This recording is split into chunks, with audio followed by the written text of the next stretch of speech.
Hey guys, Zom Fox here, and today it is time to do the Week 5 review of the 2024 United Football League season, where I'll be quickly going over all 4 games that happened this past weekend, going over basically what happened, who played really good, who played really bad, and all that kind of thing, and then I'll also be talking about the attendance and TV ratings for this week as well.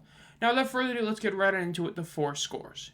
Now, the first game between the Brahmas and Renegades, one of the 2 games that was on the regional broadcast, saw the Brahmas win 25-15. The Renegades finally ended up losing a game by more than 1 score, their last time doing so being all the way back in week 1. Now, in the second game of that regional broadcast, we saw that the Birmingham Stallions play against the Houston Roughnecks. The Stallions went out and demolished them by winning 32-9. Now, the third game of the week was the Battlehawks versus Defenders in the big rivalry game, and the final score was 45-12. This game was a lot closer than that final score entails, as a majority of those points came in the fourth quarter, which we'll get to in a bit. And then the final game was the Panthers versus Showboats, which was also a pretty lopsided game with the Panthers pwning the Showboats 35-18. This was the first week of the United Football League season where every single game was decided by more than 1 score. As before this, almost every week we saw at least 2, in most cases 3 games decided by 1 score. Now, going into the first game with the Brahmas and Renegades, this was all in all the closest one throughout. Now, in the end, the Renegades did lose. The Brahmas, Quentin Dormade, ended up playing a lot worse than he did the week prior.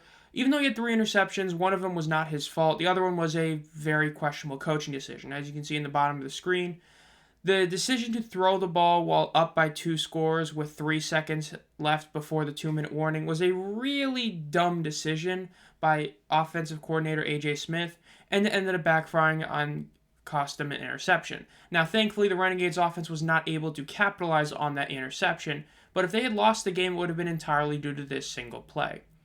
Overall, though, the Brahmas were able to pull off a win despite losing the turnover battle 3-2. And overall, the Brahmas still once again had a very solid defensive performance, even though they allowed over 300 yards. They held the Renegades to only 15 points. Luis Perez did return to form, as after his terrible game last week, he ended up going 26 of 36 for 270 yards, 1 TD, no interceptions. But again, the Renegades' rushing attack is still terrible. The Brahmas' rushing attack actually had its best week by far this season, with both John Lovett and Morgan Ellison playing insanely well this week, which really helped considering the fact that Dormade did struggle a bit. All in all, the Brahmas continue to be a very, very good team that naturally a lot of people view as a Tier 2 team just below the Battlehawks and the Stallions. Now, speaking about the Stallions Roughnecks game was a doozy. Yeah, after the first quarter where it was only 6-0, the Stallions just went all out in the Roughnecks. They scored 20 in the second quarter, and the game was never close. The Roughnecks would never score again after the second quarter. Now, Reed's intent once again this time wasn't all that good. He went 27 of 38, which is a solid completion percentage, but for only 203 yards, a lot of short passes, still threw an interception, just didn't play all that good. The rushing game, especially Mark Thompson, was insanely disappointing. The team as a whole for the Roughnecks went 14 attempts for 36 yards, with a long rush of 6. That is even worse than the Showboats have put up, which is really bad. As for Birmingham, Adrian Martinez proved once again why he is the better quarterback. Even though in the second half his passing definitely got hindered pretty well, his ground game is what makes him so much better than Corral. Even though Corral is really underrated as a runner, Martinez's 9 attempts for 138 yards showed just how dominant this guy can be on the ground.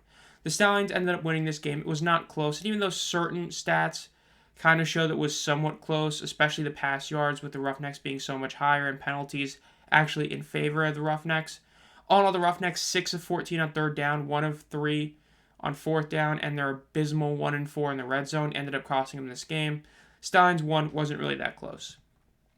Then the Battlehawks Defenders, this was actually the closest game until the fourth quarter.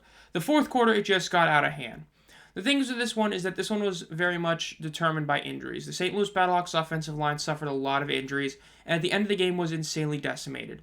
But the DC defense wasn't able to capitalize on it, despite the fact that early on in the game they actually did a decent job on the Battlehawks offense. A lot of the scores that the Battlehawks offense had was because of great field position, whether from their special teams or Teamu playing pretty terribly. Teamu threw 3 interceptions, which most of them were awful. His 12 of 23 itself is pretty bad for only 101 yards. Teamu looked terrible. The DC rushing attack once again was pitiful, as you had 2 running backs who, if you eliminate their long rush, don't even really average 2 yards a carry. That's really bad. All in all, DC got hammered in the overall stats. They were only in this game because of the DC defense. Hakeem Butler was, in the end, the one that kind of iced it, though. He had one insane 80-yard reception that went for a touchdown, and that house call basically put the game out of reach. The Battlehawks ground game once again was solid. AJ had his best game in the past few weeks. Battlehawks win this rivalry. The DC Defenders are no longer undefeated at Audi Field. And the final game was the Panthers versus Showboats. This is one a lot of people probably forgot about, but this was a game that, yikes. The Showboats decided to start Troy Williams due to a mix of potential injuries with Case Cookis and wanting to have a more mobile quarterback start. It didn't work out for him. Yes, in the end, he did throw for 3 touchdowns, but overall, the Showboats offense just looked pretty bad. Even though they did put up almost 250 yards, this was another time where the Panthers did not allow 20 points. And the Showboats had 4 turnovers. 2 fumbles and 2 interceptions were not good. And again, the ground game went back to being even worse. Williams did run twice for 24 yards, but Vito once again resorted back to his early season form, which, yes, part of that is the bad offensive line, but on his only 9 carries, he had 17 total yards. They were the only 2 players to have any rushing attempts for the Showboats. Now, Dawood Davis did steal the show in this game because of his 182-yard reception touchdown, which was a massive play. But all in all, Wes Hills was the best player on the day as he had 3 touchdowns on the ground and had 82 yards to average 5 yards a carry.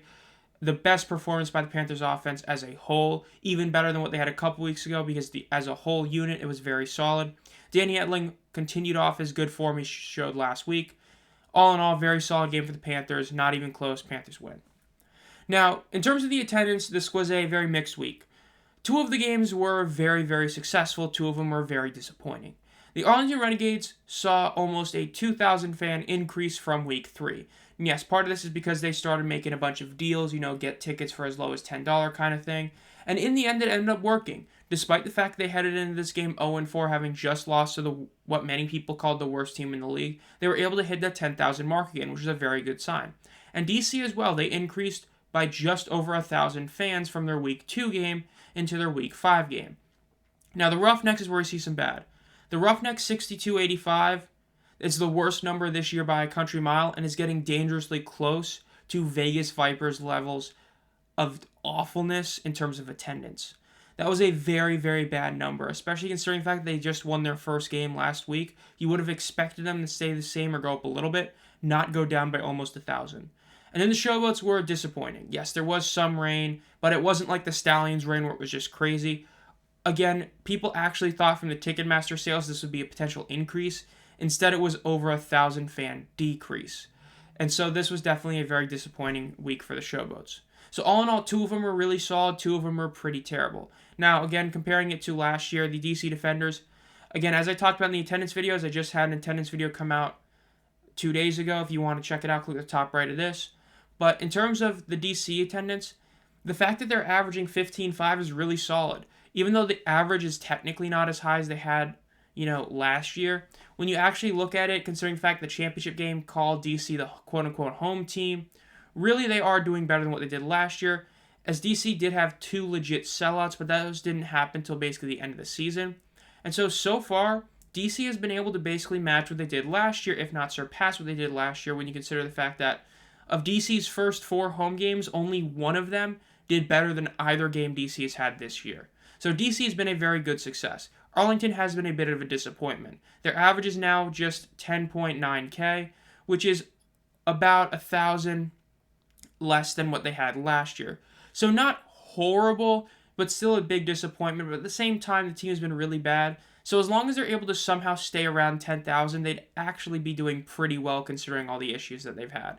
As for Houston, mix of it not being the same Roughnecks team, a mix of the new stadium, and a mix of them being terrible. Yeah, this Houston team is averaging very, very poor numbers. And if they keep going down, yikes. Finally, we have the TV ratings. Now, the TV ratings were the worst of the season, but everybody kind of expected this. All the blowouts did not help. Now, the ESPN number is the one shining spot of the week. Then almost 700,000 is really solid. If you compare it to the 2023 XFL Week 5, which granted, this was during the height of March Madness, the ESPN game that week in not really prime time, but, still 10:30, still something. That game had 260,000. The FX game that was on at 7 p.m., which was prime time, didn't even hit 400,000. And the big deal is if you compare to the playoff week, because this was about the same week that the XFL's division championship happened, and if you go back and check at it, this number actually did better than either playoff game the XFL had last year, and that's despite one of their playoff games directly following the draft. So this 690,000, people are really underappreciating just how good a number that is, especially at a 12 p.m. Eastern Standard game, when you had a lot of events starting right after this. Very solid number. Now the Fox numbers technically are still up from what we see in the USFL. I mean, last year, when you look at what they had last year and week 5, one of their games had over 900,000, the other didn't even have 600,000. As a whole, they had many games that did better than these, many games that did worse. Now, the Panthers Showboats, I'm not surprised at all by the number. It was a mix of, it was the two teams that, it was the game that it felt nobody really cared about unless you were a Panthers or Showboats fan, and it was going against all the massive competition in sports we have now. But the Stallions Brahmas was a disappointment. And I'm going to tell you why real quick. I've said before, the regional broadcast is a good thing to do. You are testing it out for the future. Everybody pretty much knows that if the league is going to be around for at least 2 more years, that expansion is all but a guarantee either next year or in 2 years. So if you do expand, you're going to have regional broadcasts. There's no way you can have, let's say, 6 games on every single weekend on their own time slot. But the issue here was they didn't do what they did in week 4. In week 4, they basically split up the games 55 to 45%. This time they had the Stallions be at 89% of the country having it. Now, therein lies the issue. Because that game was a blowout, like I said, basically, in the second quarter, you could turn off the game and you wouldn't have missed anything. It is very safe to assume that a lot of people, at least 50, but probably we're talking more than 100, 200,000, turned off the game at halftime because it was a blowout and put on something, whether it be hockey or whether it be basketball, or just something else. That is something that definitely did happen. And the reason they did that is because they didn't have the Brahmas Renegades. The Brahmas Renegades was a much closer game. It was still not, a nail-biter, but it was still a much closer game. And instead, only 11% of the country had it. The reason why it worked so well in week 4 is because you basically had half the country watching one game, half watching the other. And then when you had the rain delay happen in the one, yes, some people definitely stopped watching because it, took like 15, 20 minutes. But the people that stuck it out got to go watch the other game instead. You couldn't really do that. When they changed the game to the Brahmas Renegades, it was a bit too late for them to do that. And so that's what I hope they kind of fix in their next one, because week 9, if I'm not mistaken, is the last regional broadcast of the week.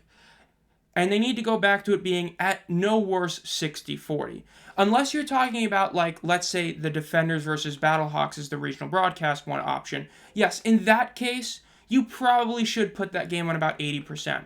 But when you're talking about Stallions, Roughnecks, and Brahmas Renegades, it's not like one of these games is objectively far superior. Yes, on paper, watching the team that's potentially going undefeated is a bigger draw. But when you consider that this Roughnecks team has just looked terrible the whole year, whereas the Renegades have at least kept games close and fun, the fact that it was only 11% definitely hurt the ratings a lot. I feel like this viewership definitely could have hit almost 900,000 if it, was more split evenly. Because then you would have been able to have, 30% more of the country watching the Brahmas Renegades, which was a much closer game. So that was definitely the biggest failure of the week, was that regional broadcast game, and that was entirely due to the choice of where the games are played on TV. They need to go back to it being about 40 to 60, 45, 55 kind of deal. You can't have it be one broadcast is far more, across America, unless you're really talking about a marquee matchup. If you talk Stallions, Battlehawks, that's a marquee matchup. You talk about Battlehawks, Defenders, marquee matchup. At this point, Stallions versus Panthers, marquee matchup. Not Birmingham, Houston, or San Antonio, Arlington. Neither of those are massive matchups. Again, like I talked about in the comments before, the Roughnecks fans that love the Roughnecks are upset that this is the Gamblers team. The Gamblers fans are upset that they rebranded to the Roughnecks. It's not the same as that rivalry between the Gamblers and Stallions. It kind of is, but it really isn't. So it's not like this is a massive draw of a game. So overall, that would basically be my thoughts on the T ratings. Though I will say, in terms of potential expansion and all that, we did just hear about how New Orleans is like the 3rd leading market in terms of local markets watching UFL games. So, yeah, Breakers fans, like I said before, I think when that shrine is done, getting renovated, I think you're probably going to be back. So that'll do it for this video. This has been Zom Fox. If you enjoyed this content, make sure to subscribe and hit the bell, as I do at least 3 videos a week. about the UFL. Well, actually, 4 videos a week about the UFL, as well as 1 short every week. If you've been a fan of the channel for a while, think about becoming a channel member for as low as 99 cents a month. You get a bunch of exclusive perks and an exclusive video every month. And as always, have a great night.